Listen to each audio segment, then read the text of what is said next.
시편 말씀입니다. 시편 말씀은 전체가 150편, 150개의 노래로 이어져 있는 것을 구성된 것을 볼 수가 있습니다.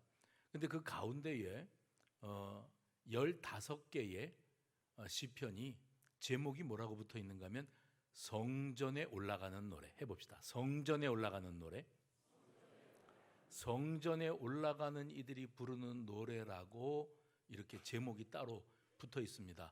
그게 시편 120편부터 134편까지의 15개의 시입니다.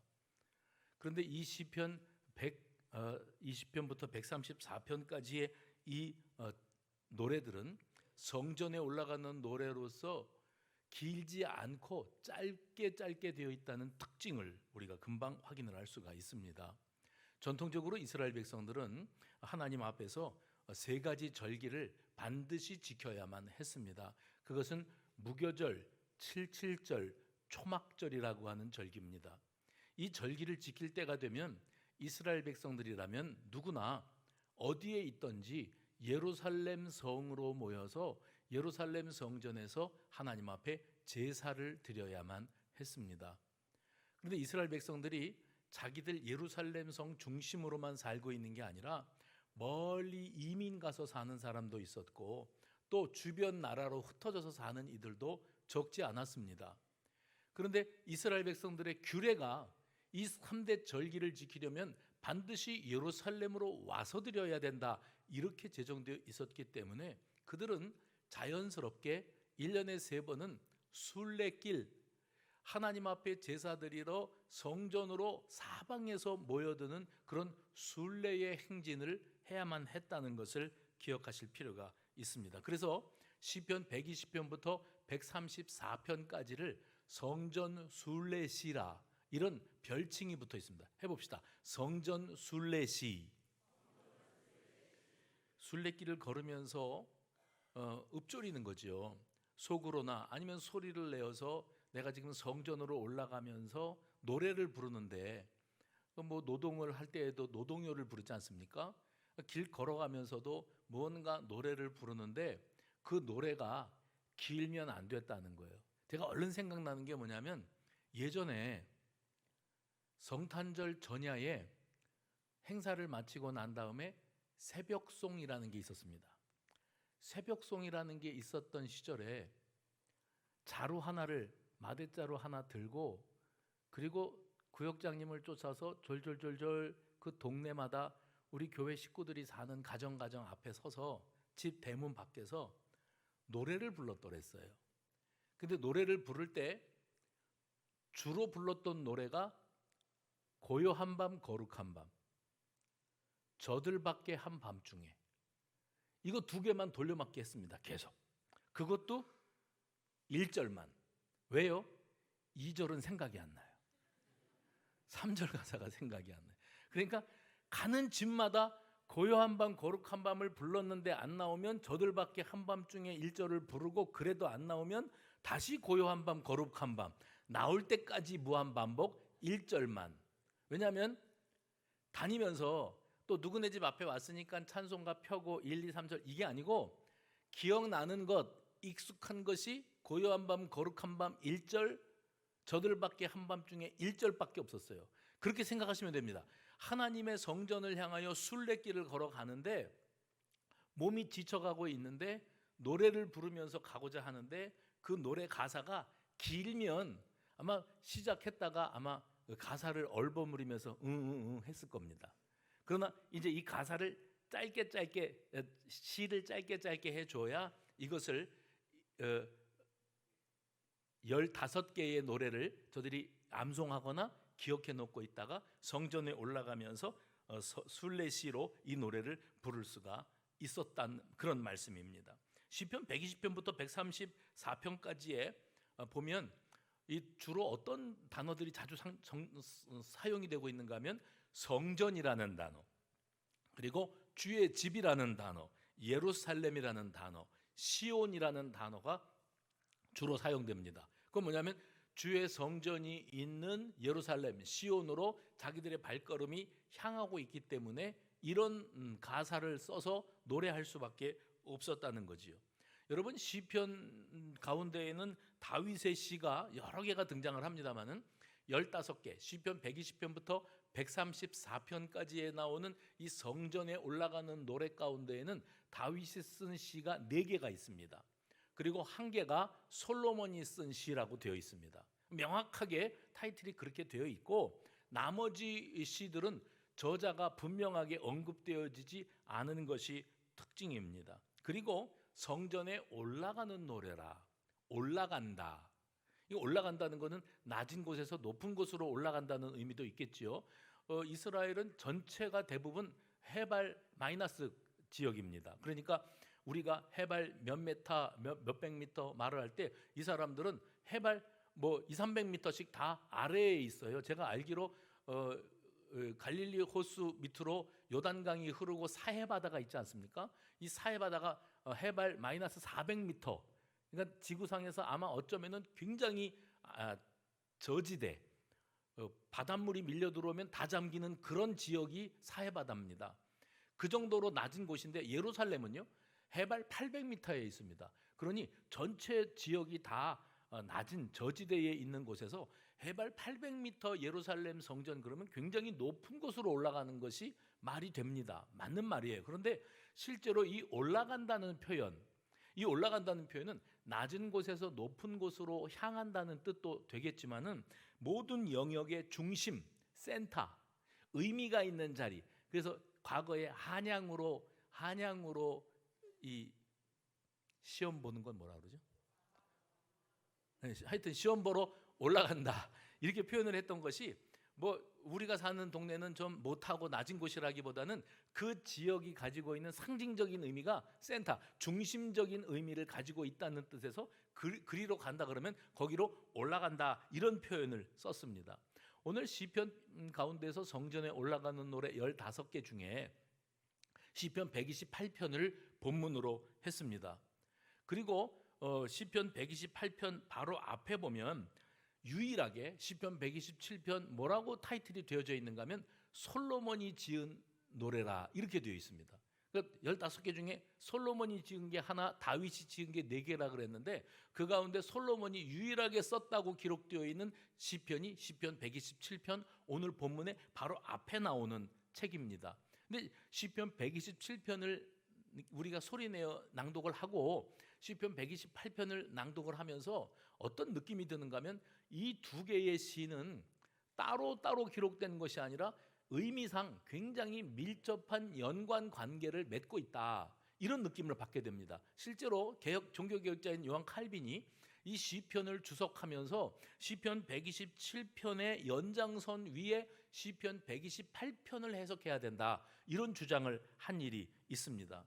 그러면 시편 127편을 먼저 잠깐 생각을 해볼 필요가 있는데, 시편 127편에는 솔로몬이 이 시를 쓰면서 뭐라고 강조하고 있는가 하면 하나님이 무엇해 주셔야만, 하나님이 세우셔야만, 하나님이 지키셔야만, 하나님이 사랑하셔야만 평안한 안식과 단잠을 이룰 수 있고, 하나님이 지키시고 세우셔야 그 집이 견고하게 세워질 수가 있다. 이건 뭘 뜻하는가 하면 가정이나 가족이나 교회나 나라와 민족도 하나님의 세우심과 돌보심과 지키심이라고 하는 기본 중에 기본은 하나님이 손대고 계시고 하나님이 붙들어 주셔야만 되는 것이지, 사람이 임의로 내가 능력이 있고 통치 능력이 있고 정치력이 있어서 그래서 이 나라 아니면 이 가정, 이 교회,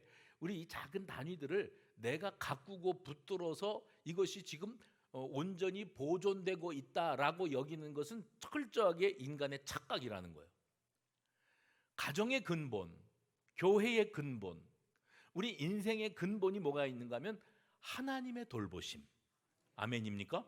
하나님의 지키심과 세우심, 하나님의 사랑하심이 근본이 되어야 가정이 살고 교회가 교회될 수 있다고 하는 사실을 강조하고 있는 겁니다. 그래서 요한 칼빈이 시편 127편을 묵상하면서 그가 내리는 결론이 뭐였는가 하면 온 인류는 하나님의 복주심 안에 거하고 있다, 하나님이 손대시고 복 주시지 않고서는 도무지 그 가정이, 그 교회가, 사회가, 민족이 살 수가 없다. 그러므로 하나님이 주시는 복 안에 거하는 이들은 마땅히 하나님께 찬양을 올려야 된다. 근데 성전에 올라가면서 사람들이 이렇게 노래하고 있는 거예요. 우리가 지금 만사를 제쳐놓고 절기를 지키기 위해서 예루살렘 성전으로 더벅더벅 걸음을 걸어가고 있어요. 순례길입니다. 걸어가면서 뭐라고 계속 반복해서 고백하고 있는가 하면, 여호와께서 세우지 아니하시면 사람이 세우는 게 헛되고, 여호와께서 지키지 아니하시면 파수꾼이 밤새 눈 동그랗게 뜨고 지키는 것도 다 허사고, 하나님의 사랑이 있어야 사람이 어디에 있든지 거기에서 평안한 단잠을 누릴 수가 있는 것이다. 진정한 안식과 평안은 하나님이 주시는 것이다. 이렇게 노래하면서 하나님 앞에 제사하러 예배당, 이 성전을 향해서 나아가고 있었다는 겁니다.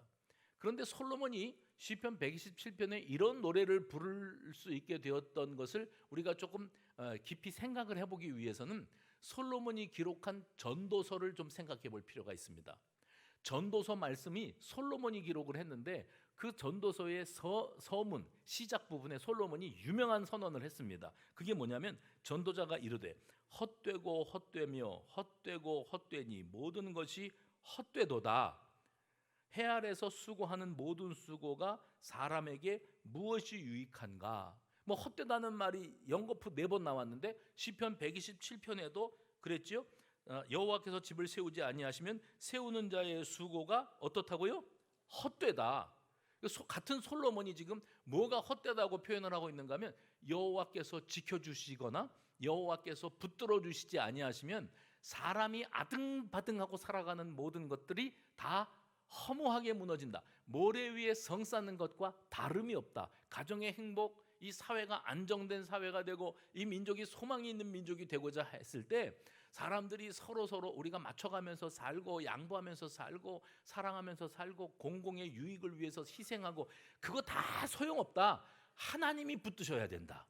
하나님이 은혜 주셔야 된다. 이것을 강조하고 있습니다. 그런데 그렇게 시작했던 하나님 경외함이 없는 모든 것은 다 허망하기 그지없는 것이다. 전도서 시작을 솔로몬이 그렇게 하다가 전도서를 어떻게 마무리하고 있는가 하면, 전도서 12장 13절과 14절 말씀, 일의 결국을 다 들었으니 하나님을 경외하고 그의 명령들을 지킬지어다. 이것이 모든 사람의 뭐래요? 본분이니라. 하나님은 모든 행위와 모든 은밀한 일을 선악간에 심판하시리라. 하나님 떠나 하나님 없이 행하는 모든 것들은 헛된데, 이제 너희가 이 말씀들을 다 들었으니 내가 너희들에게 내리는 결론, 하나님을 경외하고 하나님의 명령을 지킬지어다. 그것이 가정이 살고 부부가 살고 자녀가 잘 되고 사회가 일어나고 교회가 일어나고 민족이 소망이 있는 비결은 하나님을 경외하는 민족이 되어지는 일이다. 이런 맥락 가운데에서 솔로몬이 시편 127편 그리고 전도서를 기록을 하고 있습니다. 근데 그 솔로몬이 시편 127편에서 이것을 주장을 하고 난 다음에 시편 128편을 우리가 읽어보면 128편 1절이 이렇게 시작돼요. 여호와를 경외하며 그의 길을 걷는 자. 여호와를 경외하며 그의 길을 걷는 자는 복이 있다. 그가 복받은 사람이다. 이렇게 말씀하고 있습니다. 여러분 아시죠? 성경 말씀은 사람이 기록을 했지만 사람이 성령의 감동을 따라 기록했기 때문에 성경의 근원적인 저자는 하나님이십니다. 하나님이 계시하신 말씀이 사람을 통해서 우리에게 전달된 것이 성경 말씀이에요. 그런데 성경 말씀의 그 전체 맥락 속에서 인생이 하나님 앞에 불순종하는 죄를 범하지 않았습니까? 처음 출발할 때 하나님 앞에 죄를 범함으로 하나님과의 관계가 끊어진 상태, 하나님과의 관계가 끊어진 상태의 그 아담과 하와의 모습을 보면 허망하기 이를 데 없어요. 끈 떨어진 연하고 똑같아요. 그렇죠? 무엇을 위해 살고 무엇을 위해 존재할고 여기에 대해서 아무런 희망이 없습니다. 죄로 말미암아 하나님과의 교제가 끊겨진 인생. 그 솔로몬은 뭘 얘기하고 싶은가 하면 하나님과의 교제가 끊어진 상태에서 살아가는 어떤 가정, 어떤 교회, 어떤 인생도 그의 미래에 어떤 수고를 하고 뭘 쟁취하고 뭘 쟁여놓고 살아도 결론 허무한 것밖에 아무것도 없다. 헛되고 헛되다. 이것을 전제로 말씀이 이어지고 있는 겁니다. 그러므로 우리가 이 헛될 수밖에 없는 인생길에서 벗어나서 내가 이 땅 위에 왔고 이 땅 위에 존재하는 의미를 바로 세우고 나아가기 원한다면 은혜와 긍휼이 풍성하신 하나님의 그 크신 사랑, 나를 향하신 하나님의 그 무궁무진하신 사랑을 내가 온전히 붙들어야 돼요. 그리고 또 한 가지는 구원의 은혜와 복음을 붙들어야 돼요. 또 한 가지는 예수 그리스도 안에 거하며 그분을 닮아가는 삶을 살아가는 겁니다. 하나님과의 관계가 없이 가정을 세우고 교회를 세우고 한다는 것은 아무 의미가 없다는 말씀을 계속 반복하고 있습니다. 이런 성경의 맥락의 연장선에서 시편 127편을 읽어보면 하나님 없는 인생, 여호와께서 세우지 아니하시면, 여호와께서 지키지 아니하시면, 하나님의 사랑을 받아야만, 이런 표현들이 나오는 것은 하나님 없는 인생, 하나님을 떠난 인생이 얼마나 허망하고 헛되기 그지없는 것인가를 선언하고 있는 노래입니다. 성전을 향해 가면서 스스로에게 부르는 거예요. 하나님을 떠나면 안 된다. 하나님 두려운 줄 알고 살아야 된다. 동시에 시편 127편의 말씀의 후반부에 보면 하나님이 허락하신 가정과 가족과 자녀 양육 모든 과정들이 다 하나님이 은혜 주시는 그 축복 안에 해당되고 있는 말씀이다 하는 것을 강조하고 있습니다. 시편 127편 3절 말씀 보시면 이렇게 되어 있어요. 보라, 자식들은 여호와의 기업이요 태의 열매는 그의 상급이로다. 이런 선언을 하고 난 다음에 시편 128편으로 넘어가는 겁니다. 시편 128편 오늘 본문으로 들어와서 1절에 보시면 여호와를 경외하며 그의 길을 걷는 자마다 복이 있도다 그랬는데, 보세요. 우리가 지금 읽고 있는 성경은 개정 개역판 성경입니다. 그런데 예전에 우리가 쓰던 성경은 개역 성경이었습니다. 그러니까 개역 성경을 오랜 기간 쓰다가 이것을 새롭게 좀 더 현대에 맞게 아니면 여러분들이 이해하기 좋게 개정해서 만들어 놓은 성경이 우리가 근래에 사용하고 있는 개정 개역 성경입니다. 근데 예전에 개역 성경에는 오늘 본문 128편 1절이 이렇게 번역되어 있습니다. 여호와를 경외하며 그 도에 행하는 자마다 복이 있다. 지금 성경은요, 여호와를 경외하며 그 길을 걷는 자마다 복이 있다. 뭐 도가 길이고 길이 도고 맞습니다만은 우리가 이렇게 딱 읽었을 때에 느껴지는 그 받아들여지는 뉘앙스가 좀 다른 거예요. 저는 예전 성경 개역 성경이 오히려 우리가 이해하기에 좀 더 본문에 가깝다고 여겨집니다. 왜냐하면 여호와를 경외하며 그의 길을 걷는 자에게, 그의 길을 걷는 자는 복이 있다고 했을 때 그의 길은 하나님의 길인지 사람이 걸어가는 길인지가 애매모호해져 버리고 맙니다. 그런데 우리가 예전에 쓰던 성경에 여호와를 경외하며 그 길, 하나님을 경외하고 하나님이 주시는 그 말씀의 길을 따라 행하는 사람이 복이 있다, 그렇게 이해하면 훨씬 더 우리가 지금 이 본문의 의도를 제대로 이해하는 데 도움이 됩니다. 그러면 하나님을 경외하는 사람, 하나님의 도에 따라 행하는 사람은 과연 누구일까? 시편 127편에 보면 범사에 하나님을 인정하는 사람, 또한 하나님께서 나와 함께 동행하심으로 말미암아 나의 존재 가치를 찾고 살아가는 사람, 하나님 중심의 사람, 이런 사람은 이제 신약으로 넘어오면 구속 언약을 따라서 인류 구원의 성취자로 오신 예수 그리스도를 자신의 구주로 모셔드리고 살아가는 참 그리스도인, 이렇게 이해하실 수 있겠습니다. 오늘 본문에도 하나님을 경외하며 그 도를 행하는 사람을 우리가 이해할 때에는 하나님을 제대로 만난 사람, 구원의 감격, 구원의 확신을 누리는 사람, 그런 사람을 두고 하나님을 경외하며 그 도를 행하는 사람이라고 말을 하는구나, 이렇게 이해하시면 참 좋습니다. 그리고 말씀하시기를 그를 향하여 시편 기자는 그는 복이 있다, 네가 복 복되고 형통하리로다. 착하게 살면 복받고 형통하고, 남들을 잘 섬기고 살고 사랑을 실천하고 살고 법 없이도 살만한 도덕성을 가지고 살고, 그러면 복받는다. 복받는 기준이 거기에 머무르지 않는다는 거예요. 진정 복받는 사람이 되기를 원하느냐?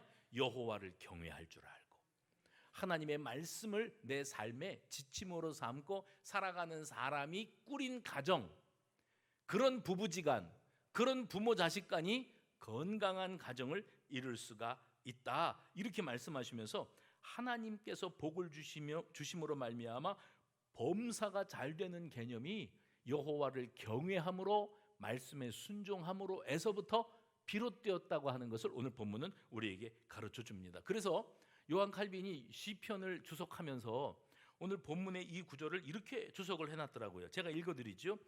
이 시편 128편에 등장하는 복과 형통이라고 하는 것은 하나님을 경외하며 그 말씀을 따라 살아가는 자는 이 땅에 살아가는 동안에 가장의 직무를 신실하게 감당할 수 있게 하기 위해서 필요한 일용한 양식을 얻게 될 것인데, 그건 손의 수고와 노동을 통해 합당한 것을 얻게 하신다는 의미이다. 이렇게 해석을 해놨어요. 그리고 바로 그 뒤에 이어지는 구절이 뭐냐면, 내 집 안방에 있는 내 아내, 그 다음에 내 식탁에 둘러앉은 자식들. 오늘 본문입니다.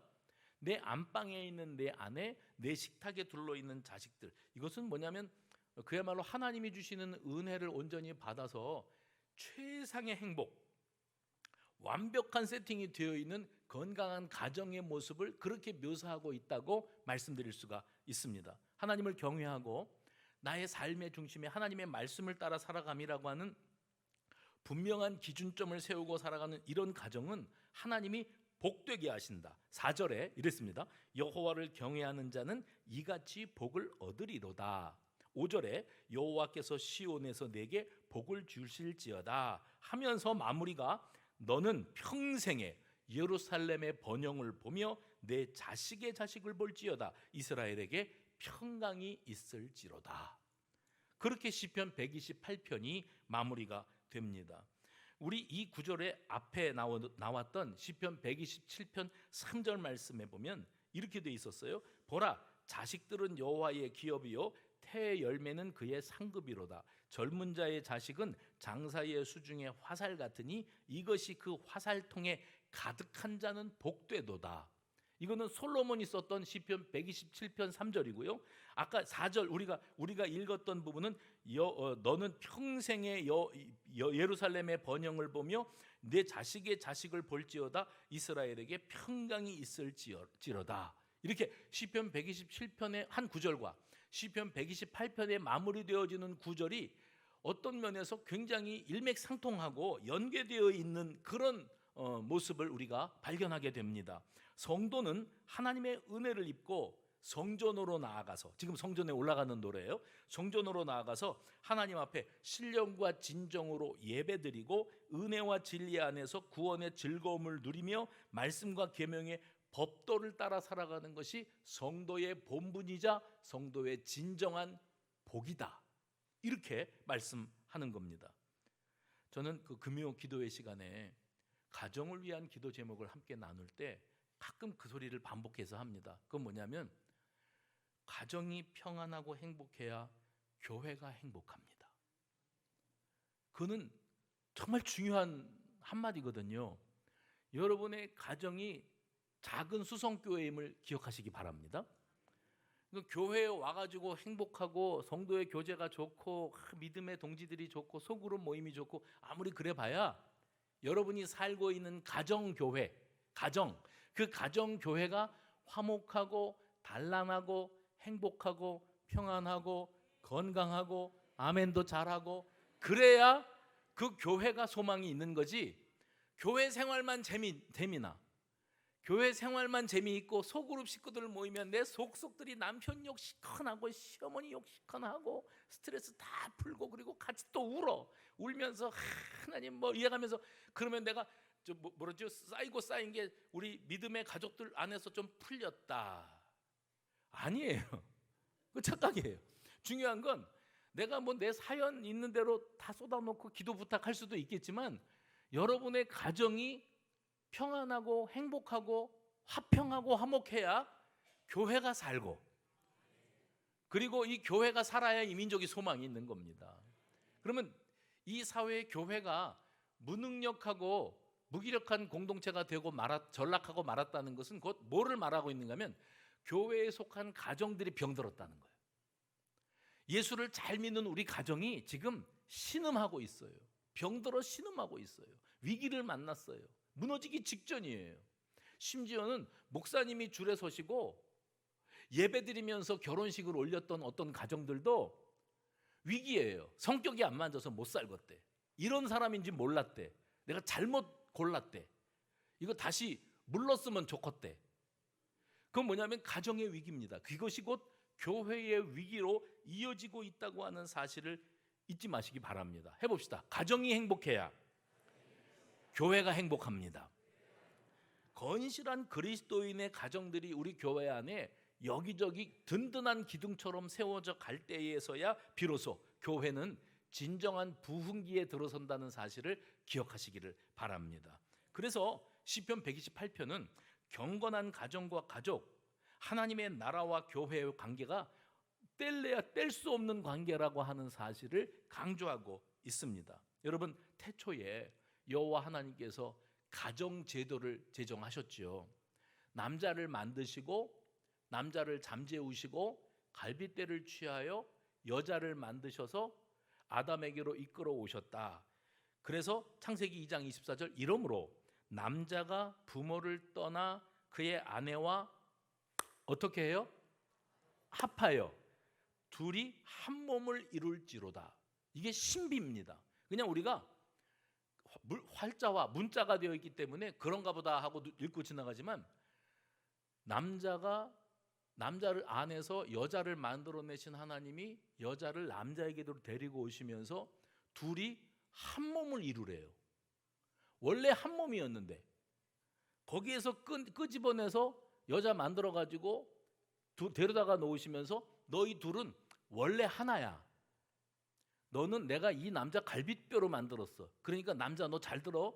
이 여자와 너하고는 너는 너, 나는 나가 아니야. 세상에 많고 많은 사람들이 있지만 이 여자만큼은, 이 남자만큼은 너는 너, 나는 나가 아니고, 아니, 너 생긴 대로 살아. 각자 편하게 살자. 상종하지 말자. 그러고서 가정을 유지하는 것처럼 기가 막힌 얘기가 없는 거예요. 왜냐하면 가정의 탄생, 가정의 그 현재의 모습을 보면 둘은 원래 하나였고 하나님이 둘을 붙여주시면서 너희들은 각자가 아니고 하나다, 한 몸이다. 가치관이 하나고 서로가 누군가 아파하면 서로 아파할 줄 알고 책임져 줄 줄 알고 끌어안아 줄 줄 알고 눈물 닦아 줄 줄 알고 그 한숨 소리를 들어줄 줄 알고 같이 하나가 되기 위해서 최선의 노력을 다하라고 부부를 만들었고 가정을 세웠다. 이렇게 말씀하고 계시는 거예요. 그래서 가정 탄생의 신비의 가장 아름다운 연합, 그 모습이 바로 뒤에 창세기 2장 25절에 이렇게 나옵니다. 같이 읽어봅시다. 시작.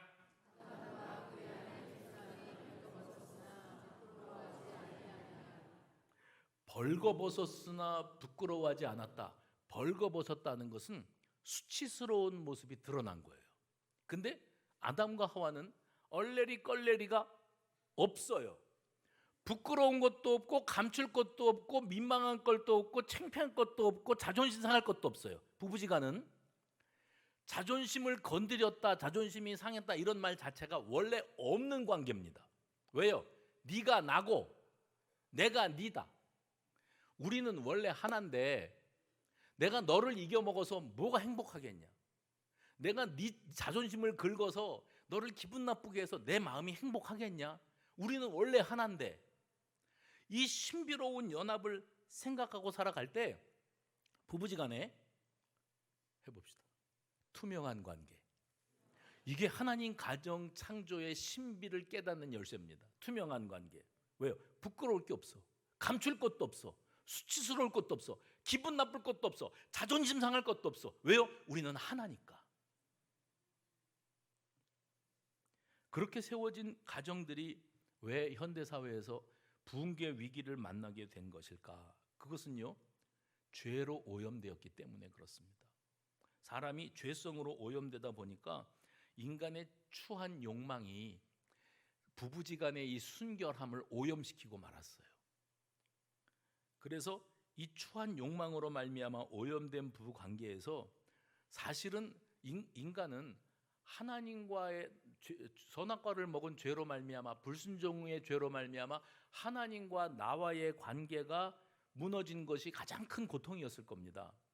그런데 실제로 자기들의 삶에 있어서는 부부지간의 단절, 얘가 그랬대요, 얘는 또 얘가 그랬대요, 서로 핑계하고 살지 않습니까? 서로 원망하고 서로 핑계하고 살아가면서 관계의 단절, 서운한 거 있죠. 섭섭한 거. 그것들이 쌓이고 살아가면서 우리가 부부로 가정으로 살아갈 동력, 기본 중에 기본이 와해되고 말았던 겁니다. 그래서 저는 이런 생각을 해봤어요. 그 등산하는 사람들이요, 특별히 저 히말라야 고봉, 히말라야에 가면 6,000m, 8,000m 고봉을 등산하는데 산소가 없어갖고 산소통을 메고 올라가고 이래야 될 정도로 높은 산이래요. 근데 이제 거기 등반을 하려면은 일단은 그 나라로 들어가야 되는데, 그 나라로 들어가서 내가 에베레스트, 히말라야 등반을 하겠다 그러면은 입장료가 있답니다. 그 입장료가 수천만 원이라고 그래요. 그걸 내고 거기 산에 이렇게 올라가는 거예요. 근데 그 갈 때 제일 먼저 해야 되는 일이 뭐냐면, 그 바리바리 먹을 거, 입을 거, 산소통 다 싸가지고 어디까지 옮겨 가느냐? 베이스 캠프. 해봅시다. 베이스 캠프. 그게 제일 중요하대요. 베이스 캠프를 세워놓고 그 다음에 정상을 올려다 보는 거예요. 내가 저기를 올라가야 되는 거구나. 그럼 이제 어느 루트로 올라갈 것인가 작전을 짜는 거죠. 그래서 베이스 캠프에다가 짐들을 풀어놓고 꼭 필요한 것만 짊어지고 이제 올라가다가 정상을 밟는 사람도 있고, 정상을 밟지 못하고 실패하고 내려오는 사람들도 있는데, 그들이 갔다가 돌아와야 될 곳이 또 어디예요? 베이스 캠프. 저는 우리 가정이 우리가 살아가는 삶의 근간이요, 베이스 캠프라고 믿습니다. 그건 무슨 뜻인가 하면, 애들이 학교에 가고, 어디서요? 가정이라는 베이스 캠프에서 학교로 가고 학원을 다니고 친구들과 놀고, 그리고 돌아와야 될 곳은 가정 베이스 캠프.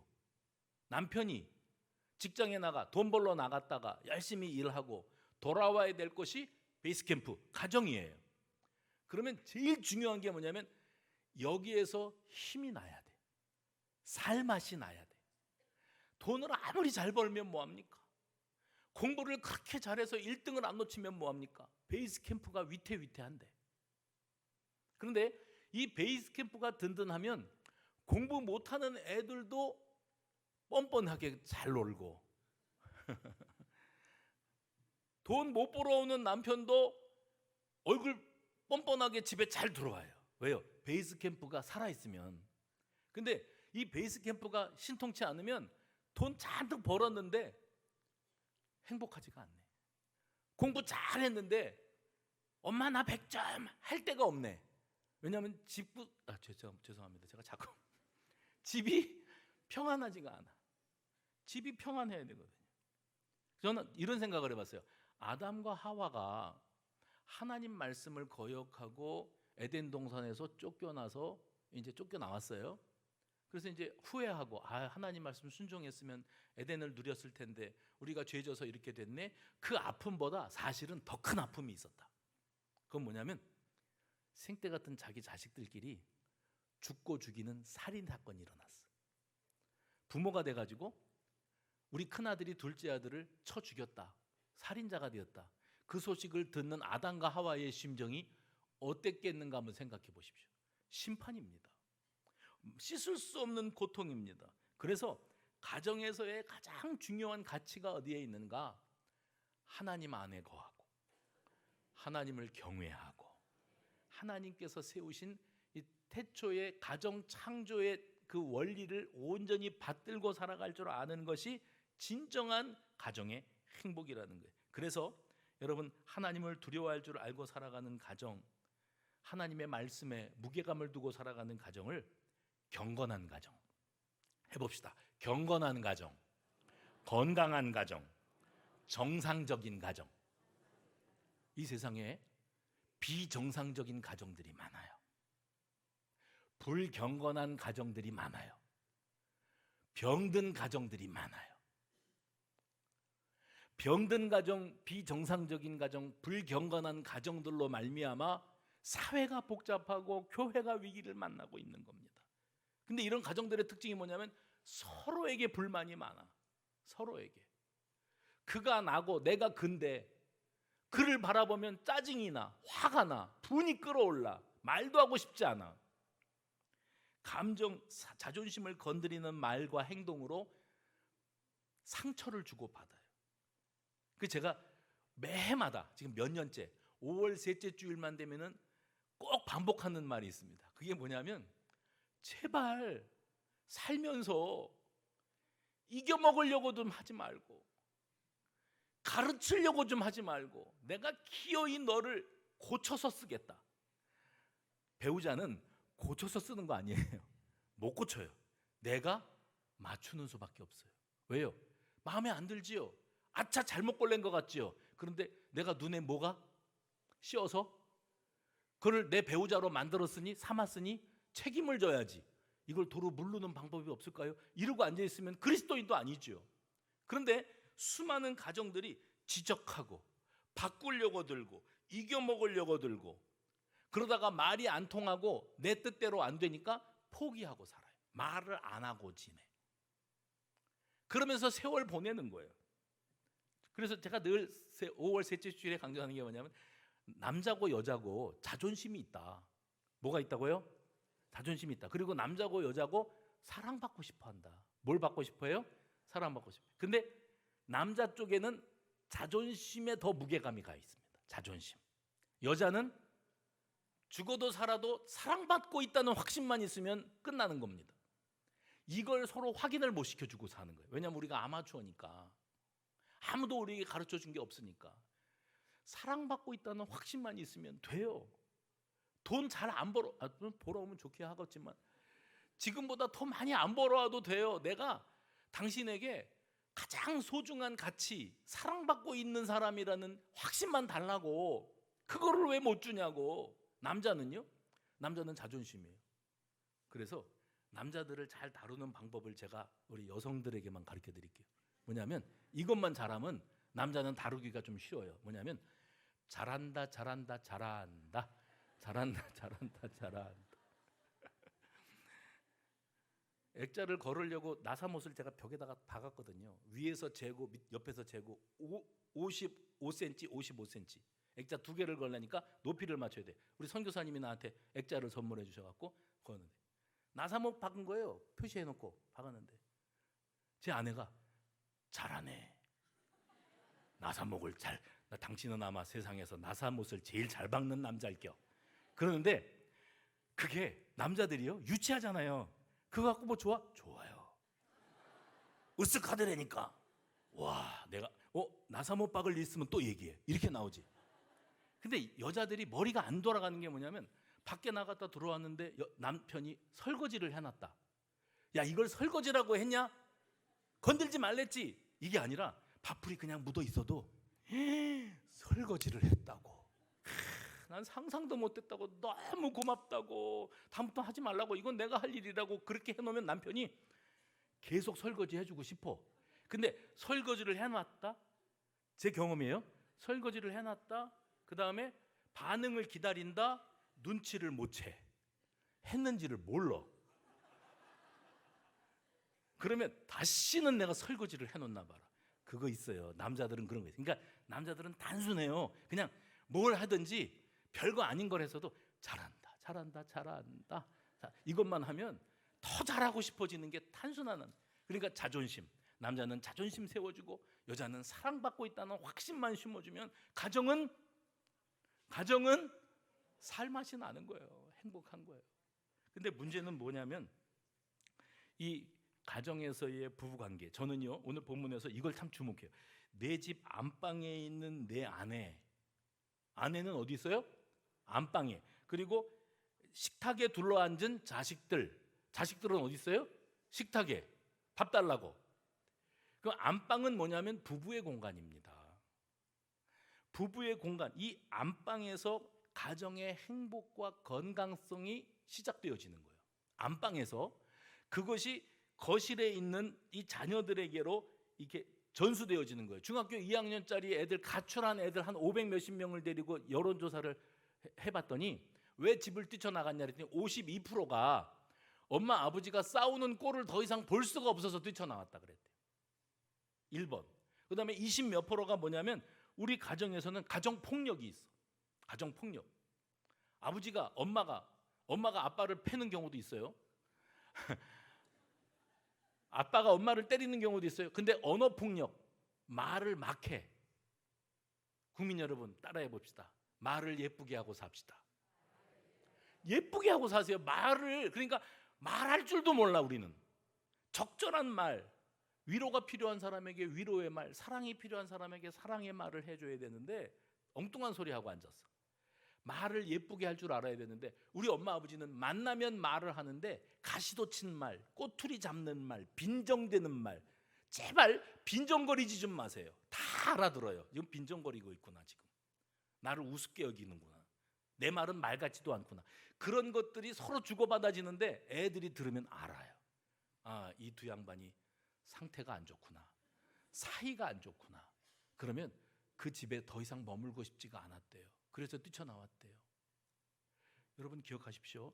우리 가정은 우리 아이들이 자라나는 모판이에요. 무슨 판이요? 지금 모내기 할 때가 됐잖아요. 모판. 그래서 벽실을 뿌려가지고 벼를 키워놓은 다음에 이안개다가 실어가지고 와다다다다닥 이 모내기를 하는 것 아닙니까? 그러면 지금 우리 아이들이, 나 자신도 우리 어머니 아버지 내 아내도 자기 친정 부모님의 모판에서 커서 이제 밭에 심어짐으로 가정을 이루어서 우리가 부부가 돼서 가정을 이루고 산다. 그런데 내가 결혼을 하고 난 다음에 이 벽시들이 크고 있어요. 또 모판에 딸은 몇 명입니까? 아들은 몇 낳으셨습니까? 저는 딸은 없습니다. 저는 모판에 아들만 셋인데 모판 중에서 하나를 냈어요. 그리고 둘 남았어요. 그런데 이 모판들이 다 어디서 나오는 출발인가? 부모라고 하는 모판에서부터 출발되어서 새로운 가정이 탄생하는 거예요. 근데 이 자녀들이 뭘 보고 크느냐? 부모를 보면서 그 모판에서 크는 거예요. 그 영양분을 먹으며 그 영향을 받으며 크는 거예요. 그래서 가정을 이루었어요.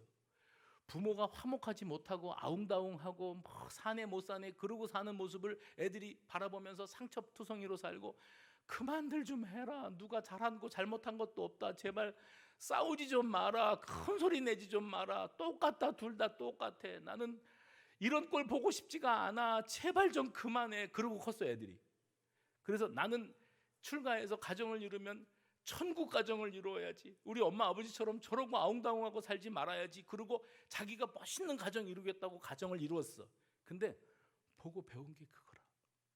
그 상처가 대물림되는, 그 아픔이 대물림되는 가정들을 목회하면서 자주 만납니다. 그러면 모판이 문제예요. 모판. 그러니까 우리 부부가 서로 화목하게 살자, 잘 살자, 행복하자. 이게 우리 둘만을 위한 게 아니고 궁극적으로는 이 우리 모판에서 자라는 이 벽시들이 문제예요. 얘네들이 건강한 가정을 이루어야 되는데 본 게 있어야지. 본 게 있어야지요. 가슴을 후벼 파는 상처투성이로 자라난 아이들을 시집장가 보낸다고 멋들어지게 드레스 입혀서 결혼식장에 들여다 보내고 잘 살아라, 행복하게 잘 살아라. 뭘 보여줬는데, 어떤 가정의 모습을 보여줬는데. 대단히 중요한 겁니다. 그래서 그 책임이 우리에게 있는 거예요. 빨리 회복하십시오. 정상적인 가정, 건강한 가정, 하나님을 경외하는 가정, 하나님 중심의 가정, 예배 중심의 가정을 빨리 회복하십시오. 왜요? 우리가 잘 살고 잘못 사는 것도 문제지만 애들이 보고 있고 이 모판에서 얼마나 건강한 벼들이 커 나가겠는지를 생각해 볼 때 우리가 위기의식을 느낄 수밖에 없다는 겁니다. 그러므로 우리 수성교회에서 커나가는 우리 가정의 자녀들은 신앙의 계승자. 해봅시다. 신앙의 계승자, 축복의 계승자. 그래서 언젠가 이제 분가가 이루어지죠. 우리 이 모판에서 큰 아이들이 시집가고 장가가고 가정을 이룰 때 온 세상이 축복을 할 겁니다. 잘 살라고, 잘 살겠습니다. 근데 잘 살 수 있는 근거는 부모가 줬어야 돼요. 이미 그 20, 30년을 크면서 부모가 그 아이의 심령 속에 이렇게 사는 거구나, 부부로 산다는 건 이런 거구나, 가정을 지킨다는 건 이런 거구나를 아이들이 겪었어야 되는 거예요. 그것 없이 맹목적으로 잘 살아라 그러는데 걔네들도 잘 살고 싶지요. 그런데 잘 살아지지가 않을 겁니다. 왜요? 상처 많은 가정에서 컸거든요. 이걸 극복하는 게 중요해요. 그래서 제일 먼저 1번 하나님을 경외하는 거죠. 해봅시다. 하나님을 경외하는 거죠. 말씀을 중심에 둔 가정. 오늘 1절에 그렇게 되어 있죠. 여호와를 경외하며 그 길을 걷는 자마다 복이 있도다. 복이 있는 가정을 이루는 저와 여러분 되시기를 주의 이름으로 축원합니다. 전능하신 아버지.